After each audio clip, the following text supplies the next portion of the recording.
Hi there, folks. The completely irrelevant Richard Tice appeared on Mike Graham's show earlier today to throw his toys out of the pram regarding the Windsor framework vote.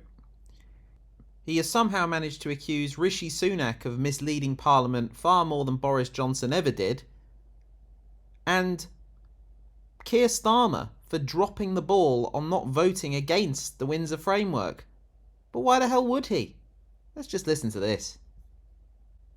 Good morning, Mike. What a week it has been. Know, that's right. incredible. It feels like a month since Monday when, that's right, I had a press conference welcoming the band getting back together with a number of former Brexit Party MEPs led by the likes of Anne Widdecombe and Ben Habib coming back because we're standing up for Britain. And the timing in terms of this week, the importance, of course, of the Windsor framework assessments, the DUP quite rightly, in our view, rejecting the Windsor framework, the ERG likewise, because surprise, surprise, it turns out that in our view, Rishi Sunak has much more seriously misled Parliament over the real terms of the Windsor framework than Boris Johnson with all his party life. And that's a very good point because, you know, the Westminster bubble maniacs have been obsessed with Boris this week, haven't they? All the papers have been writing about it, front page news, sketch writers, 5 pages on it. I mean, I think most people in this country care an awful lot more about what the real government's actually doing as opposed to what Boris did years ago. And it was a deliberate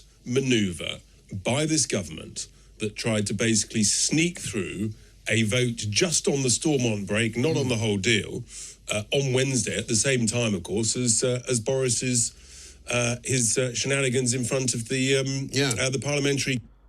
Right. So the level of delusion here is extraordinary. If the entire Windsor framework had been up for a vote, it would have sailed through anyway. Absolutely delusional to think otherwise.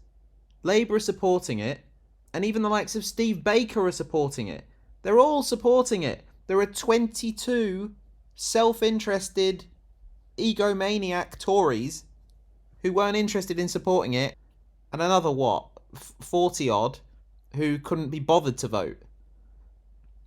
And don't get me started on the DUP. They have been thrown under the bus time and time again by the Tories, and they're just of no relevance now. They have no influence whatsoever. They can't influence enough Tories to side with them. So that's it. It's sad that their opinions become irrelevant, but they've been so completely unhelpful throughout the whole process. You know, they won't be satisfied by anything other than a no-deal Brexit. That's it. They are part of the deluded problem that we have among certain politicians in this country that thinks the United Kingdom has more power or deserves more power than we have. They see us as a world superpower. We're not. A procedures committee, and look, the reality is that is so serious, and the fact that 22 Tory MPs voted against it, I think, is significant. And the quantity who abstained, and what's the 22 who voted against it are political opportunists and nothing more. Remarkable, of course, is that if Labour had actually voted against what is a bad deal for the United Kingdom, then things could have got very, very sticky indeed. But once again, Keir Starmer completely and utterly let the country down and showed his complete naivety in terms of a political positioning. He blew it. Astonishing stuff, really, from Richard Tice here. He spends half his life slagging off Keir Starmer and the Labour Party, and he then has the cheek to come on radio like this, radio and television, and suggest Keir Starmer's dropped the ball by not siding with the likes of him. So let's say, theoretically, the Labour Party decided to vote against it, and it didn't pass. What the fuck do we do now?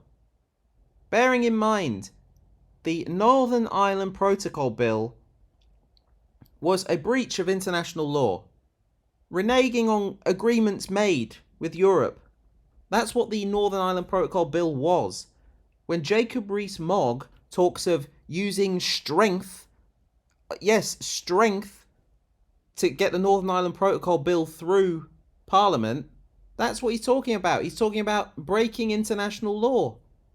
So whether Tice wants to admit it or not, every single Conservative MP voted for Boris Johnson's withdrawal agreement, which included the Northern Ireland Protocol.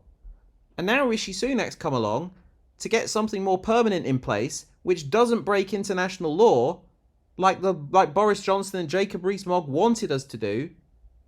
Now it's Keir Starmer's fault. Astonishing. Did he not say before the agreement was even published that he was going to vote with it? He did. Despite having not read it. What sort of negotiating tactic is that? He's not in government. He is the opposition. He's not negotiating on it. He's not part of the negotiations.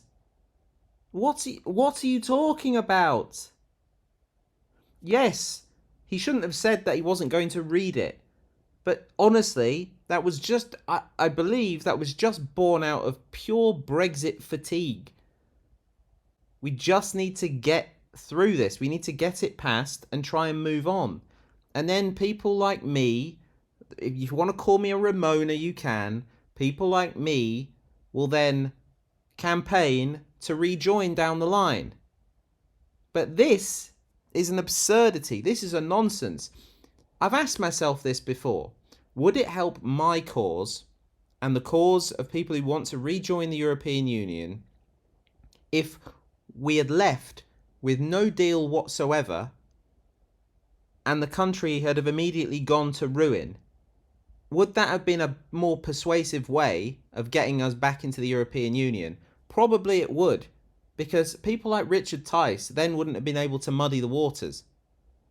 Of course, they'd have still blamed absolutely anyone. They'd have still blamed Remainers for it. But it's this stop-start stuff which has given him political momentum. Even though he's still utterly irrelevant right now, he might not be come next election. Who knows? Might win a handful of seats. Might steal a load of votes from the Tories. Probably will. So Starmer just wants this done. Because to oppose it at this stage, having consistently said he'd support it, would be an unbelievably bizarre political move.